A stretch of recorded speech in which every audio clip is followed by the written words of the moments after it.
This is Iris, aka the Trophy Wife, and she's currently going viral for revealing a pretty horrific incident that took place in her home. 6 weeks ago, I was changing my daughter, my 4-year-old daughter, and I noticed that when I changed her, she was red and very sensitive, and immediately my first thought was, did someone touch her? Oh God. So I asked her, I said, baby, did somebody touch you? And she ended up saying it was daddy. But somehow the internet has went from viewing her as a sympathetic figure to now viewing her as the villain, and here's what happened. Everyone looking from the outside in acknowledges that this situation is nothing but red flags galore. A lot of the red flags are things gathered from her own mouth. One of the red flags being when she admitted that this man who she knew for a very brief time before marrying, that this man actually SA'd her 4 times in the first few months of their marriage. I think shortly after we got married, and this is something that I haven't talked about, I started noticing like certain things changed with him, and I just started to see a few things that I didn't like, but I honestly thought that some of these were things that I could get past.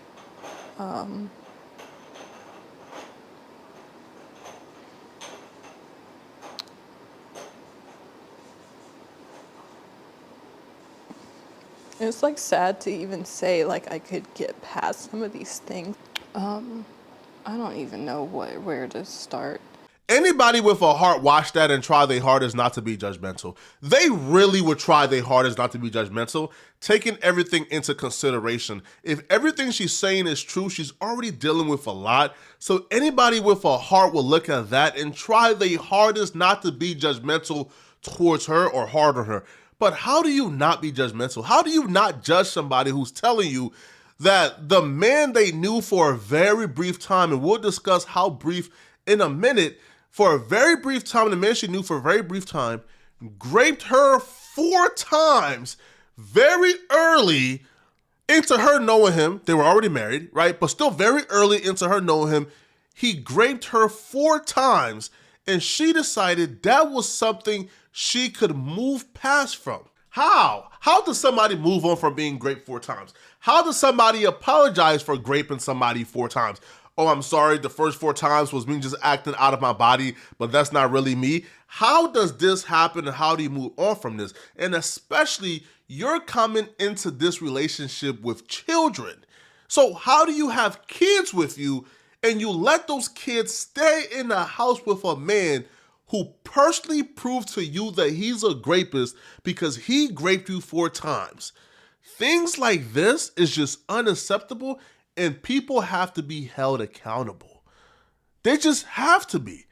But after she admitted that particular detail, that had everybody on the edge of their seat, listening very closely for more red flags. Now, the first thing people were concerned about was, okay, you found out what happened. Your daughter told you this happened. What took place afterwards? What did you do? Credit to her, from her explanation of exactly what she did after she found out, it would appear that she handled the situation pretty perfectly and did what most caring parents would do after finding something like this out. My husband wasn't home at the time when she told me, but I knew he would be coming home soon, so all I could do was just say, don't tell him that you told me. And I just instantly started trying to think of how I could get my kids out of the house. As soon as my husband got home, he was actually picking up the boys from school, my 2 older boys from school. As soon as he got home, I told him that I was gonna go Halloween shopping with my sister because I just needed an excuse to get out of the house with all the kids. And I knew if I said something like, oh, I'm going to the grocery store, that it would be suspicious. Like, why am I bringing all the kids and like packing things? Like, things that we would need and things like that. So going Halloween shopping was the best thing I could think of to just hurry up and get the kids out of the house. I'm sorry, I had to get myself together. So when I got to the hospital, they basically told me that we had to go to another hospital because they didn't do physical exams, like that kind of physical exam there. So a police officer escorted the kids and I to another hospital where they were able to evaluate my daughters. It ended up coming out that he had actually been touching both of my daughters, who are only 2 and 4 years old. It still feels like a dream. So I don't know what the future of this channel is going to be. I don't know if I'm going to change the name or what. Yeah.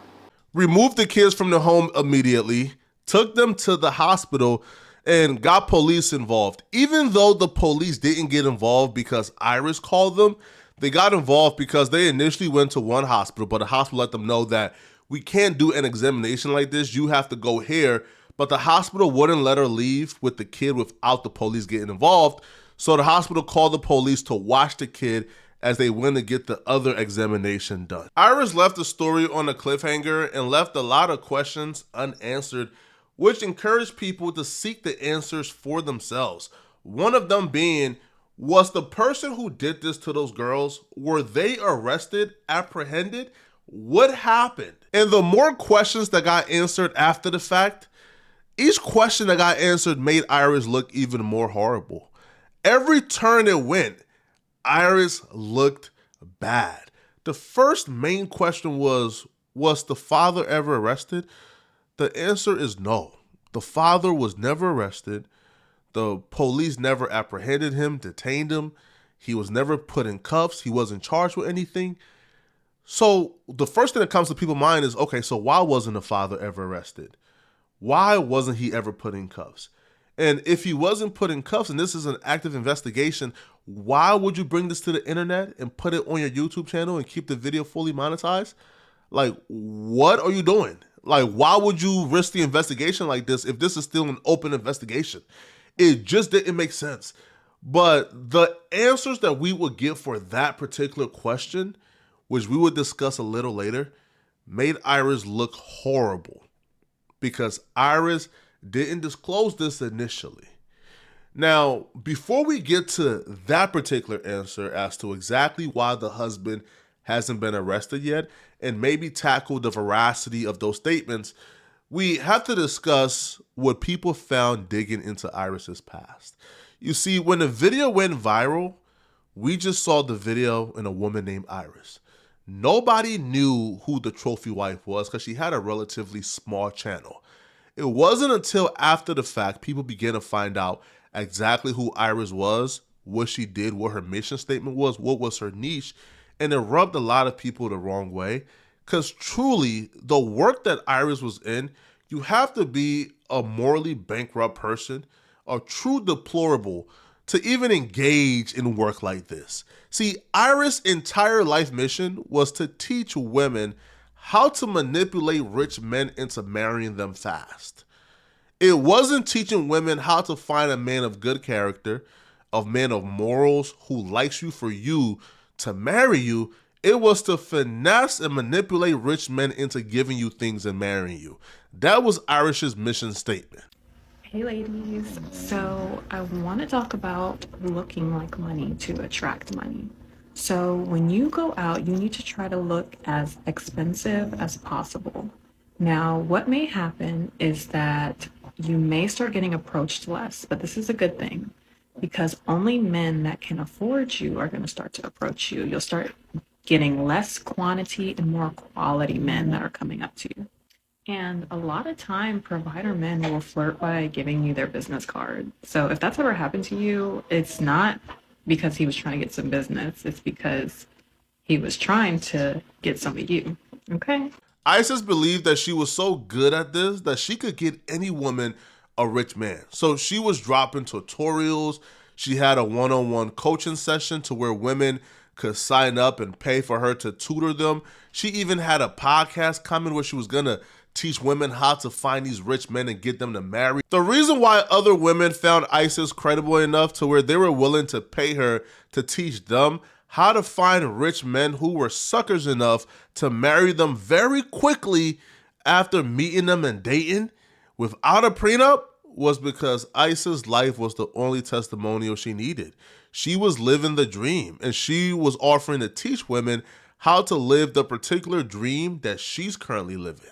Isis was diligent enough to delete all the videos about being a trophy wife and a sugar baby. Everything got deleted. All her YouTube track history got deleted as soon as this video of her talking about her daughter began to go viral. However, unfortunately for Iris, these videos weren't completely gone. People still had these videos downloaded and it was posted elsewhere.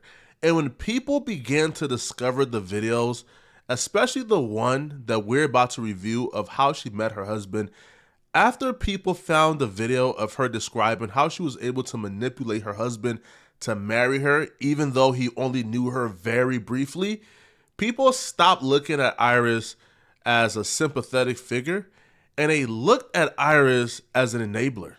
They stopped looking at her as a sympathetic mother, and they looked at her as a mother who enabled her child's alleged abuser. We had a great first date, and I think he ended up asking me to be his girlfriend on the first date, and I said I would think about it. I'm not just going to agree to be your girlfriend just after meeting you, because I know that you just want me to be your girlfriend so that you can get in my pants. So how does an adult woman see this interaction as something positive or a green light to continue? This man, now a lot of you are thinking long distance, talked for 6 months, first date, asked to be the girlfriend. No, this was not that. It wasn't long distance. They were in proximity, in the same area, met up after briefly talking online on eHarmony, met up for a date, and he asked her to be his girlfriend. This is not normal. Anybody who's willing to move this fast is coming with some ill intentions, bruh. And there's no other way to explain it, bruh. Ain't nobody asking somebody to be their girlfriend after a day or two of talking, bruh. It's not happening. And I told him, I just got out of a relationship, and I kind of told him a little bit about why. And he was telling me like, oh, those are my boys. And he had genuinely really connected with my kids. And he was not the kind of man that was just be nice to them to get to me. Like, it was very genuine. And that was one of the things that I really loved about him. That was something that stood out about him versus other men that I had dated, was he really embraced the fact that I had children because he wanted children. And so, he was talking, my lease was going to be ending very soon, which is why I went ahead and moved in with my person that had became my ex. We started living together, and I told my husband, I was like, hey, it was so embarrassing to him. I was like, I need a place to stay because my lease is ending and I just broke up with my boyfriend, and maybe even if it's just like for a couple weeks, it's okay. Just so I look for, somewhere else, because I had planned on needing to find somewhere else. And he was saying, well, if you're going to live with me, it's going to be as my wife, not as my girlfriend. And now, which is completely a lot better. But I went and got his ring, and the next time we talked on FaceTime, I was like, I did something. And he was like, what did you do? I was like, I got your wedding ring. So she moved in his home, and they got married a week later. So she moved into a man's home and married him within a month of knowing him. Now, making horrible decisions like this is probably fine and dandy if you're a young, dumb, young woman, right, with no children. But horrible decisions like this become damn near criminal when you are a mom of 2 boys. When you have sons, bruh. You have sons. You have kids you have to look after. Now, you moved your kids into the home of a man that you knew for all about a month. This is not good. It's not cool. And it shows a lot about her character, not just as a person, but as a mother. This is horrible. Right? Now her 2 daughters is the guy's biological daughter. So they had kids together once they got married. But nonetheless, though, bruh, right? Like, even though you didn't have the daughters before him, you still moved in with a man after a month. and married him and decided that this man that you knew for a month was worthy of giving kids to. And then you sit on camera and cry when something that you alleged happened. And you act shocked. Yo, look at the sequence here, bruh. The man that she knew for only a month before moving in with him and marrying him, that man raped her 4 times early into their marriage. Then she thought the man who she moved in with and married a month of knowing, who raped her 4 times, she thought that man would be a great father to daughters and gave him 2 daughters. But she cries when people say, yo, hold her accountable. You see, Isis will hear a lot of our concerns and she would take to her YouTube community page to address everything, to address us saying, yo, that a lot of this is your fault. If everything you're telling us is true, if this man truly is responsible for this, then a lot of this falls on you. Well, Isis don't agree. And here's what she had to say. Isis writes, if I need to be bullied, lied on, discredited, and whatever else to bring awareness and put attention on this man's crime, then so be it. All those calling me a liar will eat their words. It's sick to see those who have so much negative things to say about me and barely anything to say about the monster who has committed these acts against his own children. This is the reason victims stay silent and the cycle continues and continues. The criminal investigation on my husband began from the time I was in the hospital. I tried to press criminal charges the same time I filed a protective order against him, but was told I couldn't because the state must do it. Unfortunately, these situations are more common than you think, and because of this, the state is working through many cases in order to get to mine. In these cases, at least in my state, women cannot just press charges for SA. I believe this is unfortunately because women may have not always been truthful in these situations. However, in this case, it's all very true. It's crazy that monsters like this walk free for weeks, months, even years sometimes before charges or convictions. I can't wrap my head around it. The system must change. I've done everything I can. All that I had left was my YouTube audience. For all who pretend that I knew this was happening is completely untrue and the sickest assumption I've heard thus far. I can't believe that this is what you all have come up with. If you call me on a Saturday today, you will hear the same ruckus in the background. That's what it sounds like with 5 kids in the home. I deleted my videos because I'm so tired of being blamed for my daughter's abuse, yet the PDF gets off easily. Thank you immensely to those whom have donated to the GoFundMe. I can now afford to hire a lawyer to fight my husband in court, whom trying to get custody of his victims. If I hadn't made that video, I wouldn't be in the same powerless position trying to fight a man whom has much more resources than I do, which is a scary place to be. Please stop being so insensitive. She's not a dumb person, and admittedly so, she admitted in that last paragraph that she did this as a means to raise resources to fight her ex-husband who has more resources than her. And by resources, she meant money. So essentially, she sold out her daughter's privacy to raise money.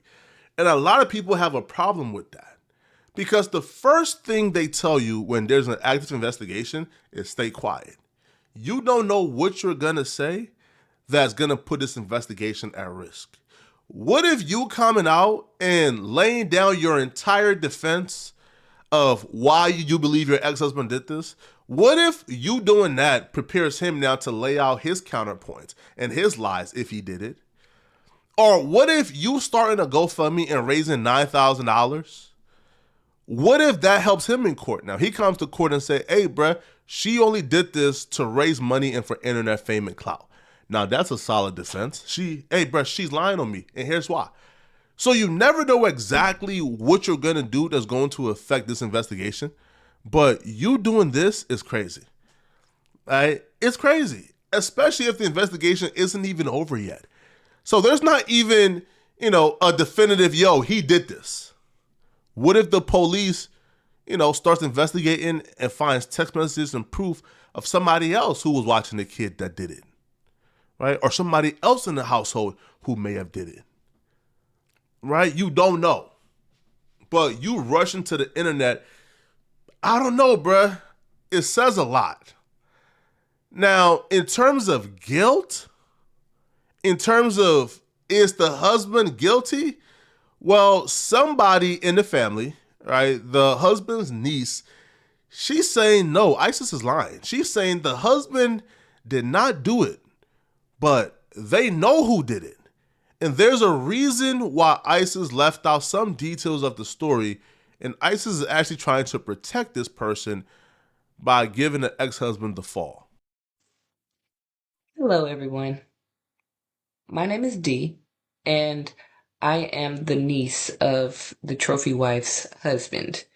Now, I know you know who the trophy wife is because she's been going up and down my timeline for the last couple of days. Her name is Isis, or Paloma, which is her real name. This lady is completely insane. Let's just start from there. Background story. Her and my uncle got together really quick. From what I've been seeing and what I've been told, she thought that she was getting a come up with my uncle. But then when things didn't go her way and she pretty much seen that she could no longer hide the things that she was doing behind closed doors, she ended up trying to find a different route, which was to come on here and lie to you all and tell you that her daughter had been touched by her dad, which that is not the case. Her daughter had been touched by her son, and she didn't want anybody to know because she wanted to try to make it seem like my uncle was the bad guy because she wasn't getting what she wanted in the divorce. Even if we ignore 99% of the video and only focus on the last couple of seconds, if we ignore and say, hey, bro, we don't know if the husband is innocent or guilty, let's ignore that. We don't know if the son did it, let's ignore that. And only focus on that a divorce is currently happening, and a divorce was currently happening before this incident, then hold up, bruh. That changes everything. And when I say everything, because if a divorce was currently happening and Isis left that out, she didn't tell us that they were actively going through a divorce, that they were being separated.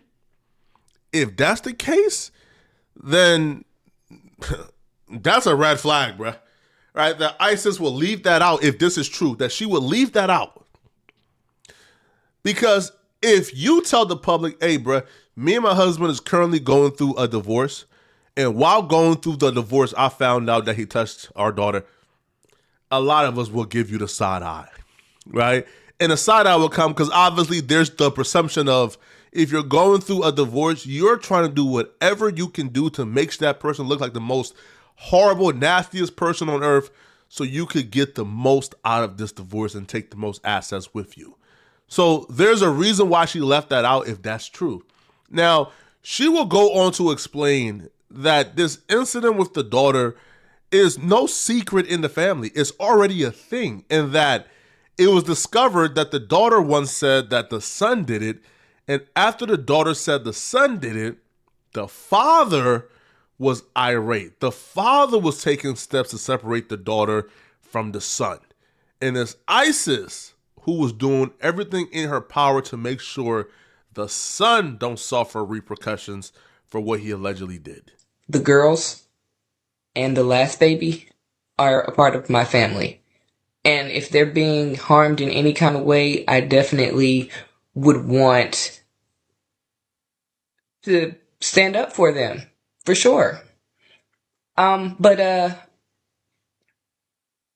her son is the one that the baby first initially said that was touching her. My grandmother was changing the baby one day, and she seen that it was red down there, and she said that her brother did it.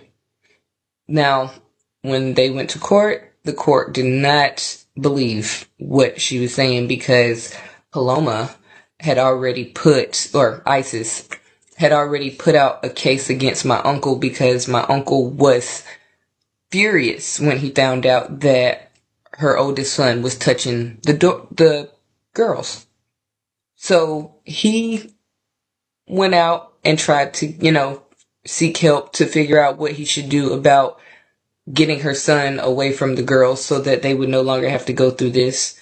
But as soon as he did that, ISIS went and took papers out on him claiming that he did it because she didn't want her son to go down for it. And that's why you don't bring your family business to the public prematurely before an investigation is done and before charges is pressed. Because now all we have is you guys' word. And if you guys both sound very convincing, well, then we don't know what happened. Because both of you guys' story is easy to understand. You was changing your daughter's diaper. You seen something that looked weird. She told you daddy did it and you took steps to protect your daughter. The other option seems pretty believable too. Right? Your husband's mom was changing the daughter. She seen something weird. The daughter told her that the son did it. The husbands were taking steps to keep the daughter away from the son, wanted the son to face repercussions because that's his stepchild, you his biological mother. All right. You thought that was too harsh and wanted to handle it as a family. The husband got irate, kept pushing it. And you decided the only option you had to protect your family and your son, was to put the blame on the husband. Or maybe you didn't do it on purpose. Or maybe you kept on asking the daughter, are you sure daddy didn't do it? Are you sure it was your brother? After a while of asking a 4-year-old that, bro, they're probably going to tell you what you want to hear. So both options is believable, right? And we're forced with a decision to choose who do we think is more credible. And ISIS doesn't help her case when she comes online and blatantly lie to us, right? And when I say blatantly lie, I'm talking about she outright just lies to us. All right, here's an example of ISIS just outright lying. She goes on to say, I never married for money. I married because he pretended to have all the same values as me. I married to build a family on a solid foundation. He never showed signs of being a PDF file, but yes, I'll take the blame. I'm upset at the fact that you will look us in our eyes and lie to us like that. You ain't married for money. ISIS, you literally brag about being a trophy wife. You literally tell other women, here's how you find rich men to marry you. You teach a course on how to get rich men to marry you. What do you mean? You ain't married for money. Yo, you literally left a man who you admitted treated you well because he wouldn't buy you a $40,000 Mercedes-Benz. So for some weird reason, my last video got pushed to the dusty side of TikTok, and I don't know why, but those men had so much to say. That's what you get, gold digger. I was like, you know what? Let's provide some background on this story so that these men know their place. So first of all, I was not gold digging. I was dating hypergamously for marriage. Secondly, the man I had been dating, we had been dating for months. And I actually really liked him. And it wasn't a $100,000 Mercedes. I don't know why you guys think that. Maybe because of the video my editor used. It wasn't that much. It was only like $40,000, less expensive than the one that I currently have. Because he was newly divorced and we weren't married, I needed him to buy this Mercedes truck cash. Meanwhile, still continuing to invest in me during that time. He had been providing for months up until the time that he was supposed to purchase this car for me. So what he had told me was that, all right, babe, I'm gonna buy this car for you in September. So I said, okay, I'll wait till September, we'll get the car, everything will be fine. So when September came around, he said, hey, I don't think that I'm going to be able to buy you the car right now. I said, okay. To me, a man's word is everything. If a man says he's going to do something and does not do it, I don't have any tolerance for that. So that is why I put that video out to teach women that the moral of the story is don't rely on a man's words alone, rely on his actions. And when that man showed me that he was not going to commit to his promises, it told me a lot about his character. So then we get to this question. What did I do? Well, I left him. I found another man that made more money and had more resources, and I married him. I don't make this video to be cocky or brag because if you watch my content, you already know that that's not me. The moral of the story and the reason behind this TikTok is to let you know that the only men that have an issue with a woman who requires resources are men that have none. She admits she was dating a guy for only a couple of months and he was providing for her and she really liked him. He was a really good guy, but because he promised to buy her a Benz, but difficult times came and, due to something that was unpredictable, he couldn't get her the Benz. She dumped him and married a guy who had more money and more resources, who wasn't that great of a guy, who apparently raped her 4 times in the beginning of their marriage. So that right there alone shows that you were dating for marriage. And if dating for money, right? You was marrying for money. And if that's not a clue you were marrying for money, your entire social media track record of you explaining how to manipulate rich men into marrying you is still online, Isis. Hey ladies, so I want to talk about looking like money to attract money. So when you go out, you need to try to look as expensive as possible. Now, what may happen is that you may start getting approached less, but this is a good thing because only men that can afford you are going to start to approach you. You'll start getting less quantity and more quality men that are coming up to you. Go out looking like money to attract money. Because the men who can afford you are the men who are quality. Come on, man. It's all there. And her lying about it shows that she's willing to be deceitful. And because she's willing to be deceitful, how do I take everything she's saying into stock? How do I say, she's telling the absolute truth? I can't, because she's lying. She's willing to lie to me. Right? Yeah, this is sickening, man. It's sad, bruh. It's sad because I don't know what the truth is. The only person I feel bad for in this situation, bro, I feel bad for the daughters who were touched. I feel really bad for the daughters, bro. But Isis, she's a deplorable human being as well, man. Very deplorable. And if the husband did this, he's deplorable too. But this right here sucks, man. Y'all let me know in the comment section, what do you guys think about this? And if you're still watching, click on this video somewhere on my screen to find out how Adam22 destroyed his top op / former employee's life. Click on this video here to find out what I'm talking about. Out of here, folks. Peace.